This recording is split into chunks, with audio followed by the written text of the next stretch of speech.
bien, saludos. En esta ocasión vamos a estar hablando un poquito de lo que serían las alteraciones cromosómicas, alteraciones genéticas que afectan a los cromosomas. Y lo primero que vamos a hacer es una pequeña clasificación. Dentro del abordaje de las patologías genéticas que se consideran alteraciones cromosómicas, tenemos dos grandes grupos, dentro de los que se destacan las alteraciones numéricas, que son aquellas alteraciones donde lo que se ve afectado es el número o cantidad de los cromosomas normales. Recuerde que cada persona tiene un total de 46 cromosomas y al final recuerde que siempre mencionamos su dotación cromosómica dependiente de la sexualidad. 46 cromosomas XX para una mujer, 46 cromosomas XY en el caso del hombre. Esas patologías numéricas al final se dividen en poliploidías y aneuploidías. Pero como lo que vamos a tocar en este video son las alteraciones estructurales, por ahora solamente lo vamos a dejar hasta ahí. Dentro de las alteraciones estructurales, que son el tema de hoy para nosotros, tenemos una serie de clasificaciones, dentro de las que se encuentran las deleciones, las microdeleciones, las translocaciones, isocromosomas y fracturas cromosómicas serían las más importantes. Vamos a ir avanzando en el video y vamos a ir mencionando la definición de cada una de estas alteraciones estructurales e inmediatamente pasaríamos a hablar de algunos ejemplos de las mismas. El primer tipo de alteración estructural que vamos a mencionar son las deleciones. Las deleciones, como definición, son la pérdida de un segmento de cromatina de un cromosoma. Recuerde que todos los cromosomas están compuestos por cromatina y la cromatina a su vez no es más que ADN envuelto sobre proteínas histonas. Entonces usted pierde segmentos de un cromosoma X, por ejemplo en este caso, aquí tenemos un cariotipo de un paciente con un síndrome de Cri-du-Chat. Que lo vamos a comentar más adelante. En ese paciente la alteración se encuentra a nivel del par de cromosomas número 5. Fíjese que a este cromosoma del par número 5 le falta una porción ahí, en este extremo. Eso es una deleción, pérdida de cromatina en un cromosoma cualquiera, o sea, puede afectar cualquiera de los pares de cromosomas. Vamos a hablar de dos patologías que se consideran de lesiones, que son el síndrome de Wolff-Hirschhorn y el síndrome de Cri-du-Chat. Ambas son de lesiones, o sea, son pérdida de cromatina. La diferencia será la ubicación de esa lesión. En el caso del síndrome de Wolff-Hirschhorn, la alteración se encuentra ubicada a nivel del cromosoma 4, como vemos aquí. Mientras que en el síndrome de Cri-du-Chat, también conocido como síndrome del maullido del gato, la alteración se encuentra a nivel del cromosoma 5. Bien, cromosoma 4 para Wolff y cromosoma 5 para Cri-du-Chat. Recuerde que sí, se pierde una porción de la cromatina del cromosoma, pero recuerde que donde se encuentra la alteración específica de ese paciente es que por la pérdida de esa cromatina usted está perdiendo una serie de genes. Recuerde que el ADN está compuesto por genes, que son básicamente las porciones más pequeñas del ADN capaz de sintetizar una proteína. Entonces las alteraciones, la manifestación clínica de cada paciente va a depender de si se perdió una porción de cromatina, pero qué genes estaban dentro de esa cromatina y para qué codificaban, o sea, cuál era su función. Aquí tenemos entre paréntesis qué es lo que se encuentra afectado en cada uno de esos dos síndromes. En el Wolff, alteración del cromosoma 4, lo que se pierde es una región de ese cromosoma que se conoce igual que el síndrome. Se conoce como región crítica del Wolff-Hirschhorn. Igual lo es para el Cri-du-Chat, fíjese, región crítica para el Cri-du-Chat. Eso es lo que se pierde. ¿Cuáles serían las manifestaciones clínicas que se pueden apreciar en un paciente con ambas alteraciones? Eso lo tenemos acá y lo vamos a ir comparando con las imágenes que tenemos. En el síndrome de Wolff-Hirschhorn, el paciente tiene una frente y cabeza prominente con un puente nasal ancho. Cuando vemos de forma conjunta estas dos alteraciones, como en esta imagen de acá, una frente ancha y un puente nasal ancho y liso, el paciente adopta como la forma de su cara, el libro le dice que se parece a la de un casco de guerrero griego, así se le conoce. ¿Qué otras alteraciones tiene este paciente? Vamos a tener un labio pequeño e invertido, defectos cardíacos congénitos, que en la mayoría de los casos son la causa de muerte de ese paciente, y un retraso marcado en el crecimiento acompañado de un retraso mental severo. En el síndrome de Cri-du-Chat o maullido del gato tenemos síntomas similares o manifestaciones clínicas, mejor dicho, similares, como lo serían el retraso mental y el retraso en el crecimiento, acompañado también de una microcefalia, que recuerde es una disminución del tamaño de la masa encefálica y por lo tanto también del cráneo. Vamos a tener una facies redondeada, o sea, una cara redonda. Y lo característico de este síndrome, que es lo que le da su nombre, es que al momento de llorar, el llanto del niño se parece al maullido de un gato, probablemente debido a la hipoplasia laríngea que existe, o sea, una disminución del tamaño del desarrollo específicamente de la laringe. Bien. Y aquí tenemos las imágenes donde podemos evidenciar esas características. Lo más importante de las alteraciones estructurales, y luego lo veremos también en las numéricas, es que usted se enfoque principalmente en dónde se encuentra la alteración, que sería cromosoma y el gen que se encuentra afectado, o los genes, dependiendo de, y que usted conozca las manifestaciones clínicas propias de ese paciente. El otro tipo de alteraciones son las microdeleciones. Son similares a las de lesiones, son pérdida de una porción de cromatina. La diferencia será que aquí la pérdida es tan pequeña que es casi imperceptible aún utilizando los medios diagnósticos regulares como lo son el cariotipo que habíamos visto aquí. Dentro de las microdelecciones vamos a tener como principales ejemplos aquí al síndrome de Prader-Willis, el síndrome de Angelman, el síndrome de lesión anteriormente conocido como DiGeorge y el síndrome de Miller-Diecker. Entonces vamos a hacer una breve descripción de cada uno de ellos. Fíjese que los primeros dos síndromes, Prader-Willis y síndrome de Angelman, se ubican en el mismo cromosoma y de hecho también en el mismo brazo, cromosoma 15, brazo largo. ¿Qué pasa? Y vamos a tomar para explicar aquí otra característica de las alteraciones estructurales que se pueden dar en ciertos casos como lo son en estos de ahora. El síndrome de Prader-Willis y el síndrome de Angelman, aparte de ser microdelesiones, también se consideran alteraciones de la impronta genómica. ¿Qué pasa? Usted tiene, recuerde, volvemos aquí a utilizar el cariotipo, usted tiene cada par de cromosomas, uno proveniente del padre y uno de la madre, así para cada uno. Imagínese, cuando se une espermatozoide y óvulo, en ese momento recuerde que cada una de esas células germinativas tiene 23 cromosomas únicamente, simples. Entonces comienzan a unirse. Se une el primero del espermatozoide con el primero del óvulo y van formando los pares que van a dar origen a una célula que es diploide, que es esta de acá. Bien, entonces, ¿qué pasa? Usted tiene ciertos genes que se ubican en el mismo lugar en ambos cromosomas de un par, pero recuerde que uno proviene de la madre y uno proviene del padre. Entonces, la impronta genómica se refiere al usted activar o inactivar uno de los dos para que resulte la función del otro.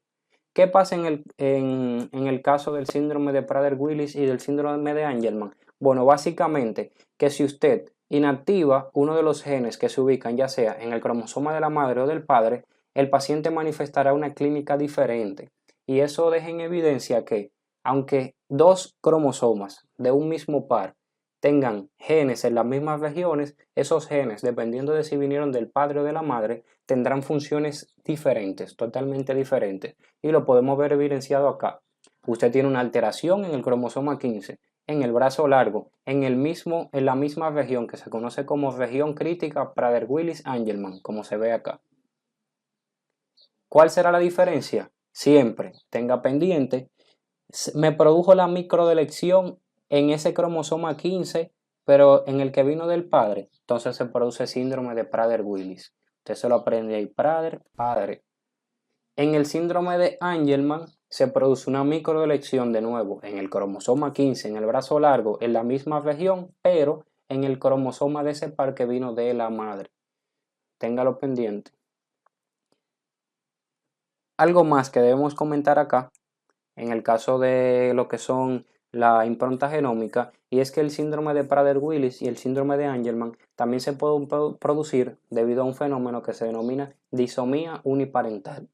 ¿Qué es la disomía uniparental? Bueno, recuerde de nuevo, usted necesita que cada par de cromosomas de sus células venga uno de la madre y uno del padre. Pero imagínese que en un momento se da que, por ejemplo, cuando están uniéndose los cromosomas de óvulo y espermatozoide, en el cromosoma 15, en vez de bajar uno de la madre y uno del padre, vienen los dos de la madre o vienen los dos del padre. Eso es lo que se denomina disomía uniparental.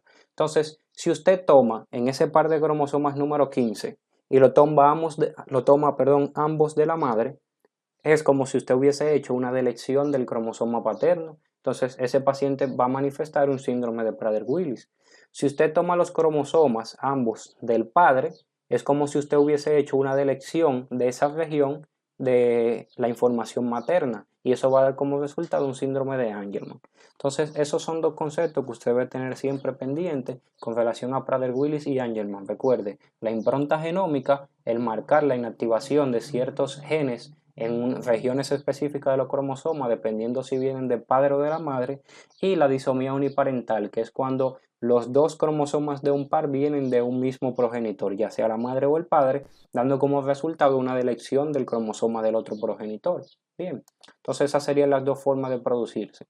Además de que recuerde siempre están las mutaciones de novo, que en el caso de las delecciones y muchas microdelecciones son la forma más frecuente. En el caso del paciente con síndrome de Prader-Willis, y aquí tenemos las características, el paciente al principio, luego del nacimiento, se caracteriza por tener una pobre ingesta e hipotonía, o sea, una disminución del tono de los músculos, eso es al nacimiento, pero inmediatamente seguido durante el desarrollo de una hiperfagia, o sea, de un aumento en el consumo de los alimentos y por lo tanto eso lleva al paciente a una obesidad. También se acompaña de hipogonadismo, o sea, disminución de las gónadas. En este caso, un hombre sería la disminución de los testículos. El paciente es de estatura baja, tiene manos y pies pequeños y un retraso mental que va de leve a moderado. Siempre es característico del Prader-Willis que ese retraso mental se acompañe de problemas de la conducta que ponen al paciente o lo tienden a ser violento. En el caso del síndrome de Angelman ya sabemos la misma alteración, pero en este caso de lo que viene de la madre. El paciente con síndrome de Angelman se caracteriza por una ataxia de la marcha. El término ataxia se utiliza en neurología o neuroanatomía para describir todas aquellas alteraciones del movimiento. Ya usted sabe que en el caso de Angelman es una alteración de la marcha, de los movimientos de la marcha. Convulsiones. El síndrome de Angelman también se conoce como Happy Puppet Syndrome o síndrome de la marioneta feliz. ¿Por qué? Porque es característico de este paciente, aparte de su retraso mental severo, una sonrisa inapropiada. Y el vocabulario de estos pacientes tiende a ser limitado entre 5 y 10 palabras, no más de ahí, por su mismo retraso mental severo. Bien, entonces el otro síndrome es el síndrome de delección, anteriormente conocido como síndrome de DiGeorge o síndrome velocardiofacial. Es una alteración a nivel del cromosoma 22 en la región crítica de DiGeorge. Como ya habíamos mencionado en los otros, casi siempre tiene el mismo nombre que el síndrome. En este síndrome de DiGeorge, las alteraciones se caracterizan principalmente por dos cosas. Un trastorno de las estructuras que derivan del primer arco branquial o primer arco faríngeo y de las estructuras que derivan del tercer y cuarto arco faríngeo. Por ejemplo, fíjese ahí que le dice que el paciente se acompaña de anormalidades faciales. Estas anormalidades faciales principalmente son debido a las alteraciones de las estructuras que derivan del primer arco branquial. Por ejemplo, el hueso mandibular. En este caso tenemos un hueso mandibular pequeño que da como resultado una micronaptia. Eso es lo que significa. Y acompañado de una implantación baja del pabellón auricular. Recuerde siempre tener pendiente que aquí en alteraciones genéticas, y lo veremos también en las que son numéricas, la implantación baja del pabellón auricular casi siempre se suele asociar a retraso mental, como por ejemplo en el paciente con síndrome de Down. Vamos a tener anormalidades cardiovasculares, una incompetencia verofaringea, paladar hendido. Entonces, aquí, como resultado de las alteraciones de la tercera y del cuarto arco faríngeo, vamos a tener una hipoplasia de dos glándulas principalmente, que son el timo y la paratiroides. Como consecuencia de la hipoplasia paratiroidea, vamos a tener una hipocalcemia.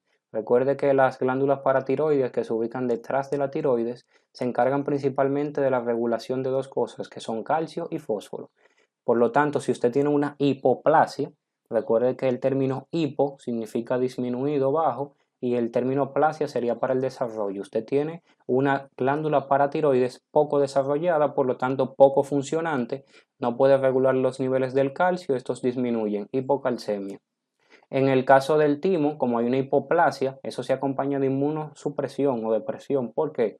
Recuerde que el timo es una glándula que pertenece al sistema inmunitario porque se encarga de la maduración de los linfocitos T, de timo.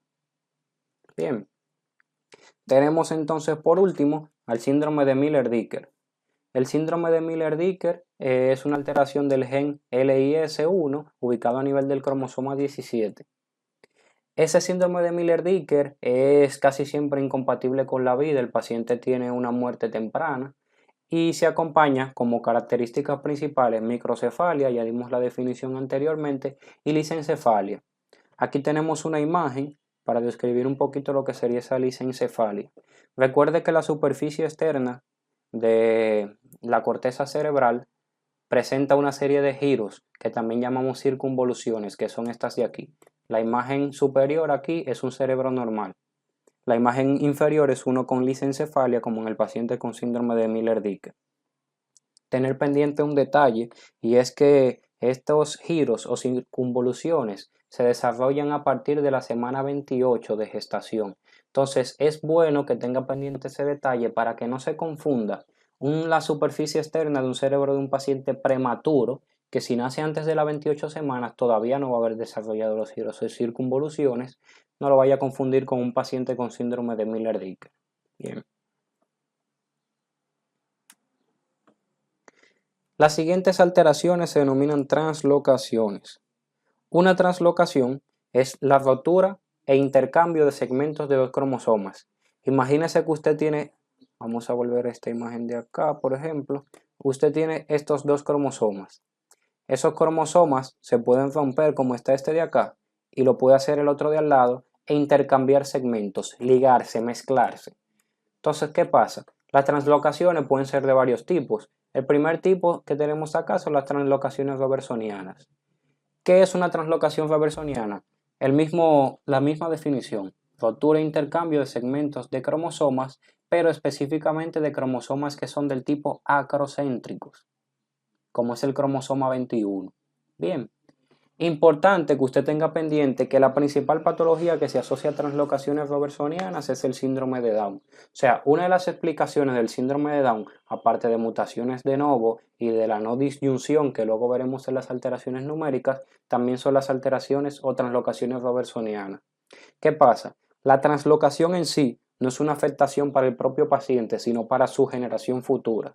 O sea, por ejemplo, yo puedo ser un paciente portador de una translocación, eso a mí clínicamente no me da ningún detalle. El problema es que yo con esa translocación, cuando vaya a reproducirme, hay un aumento de las probabilidades de que mi descendencia pueda tener, por ejemplo, en este caso, síndrome de Down secundaria a una translocación.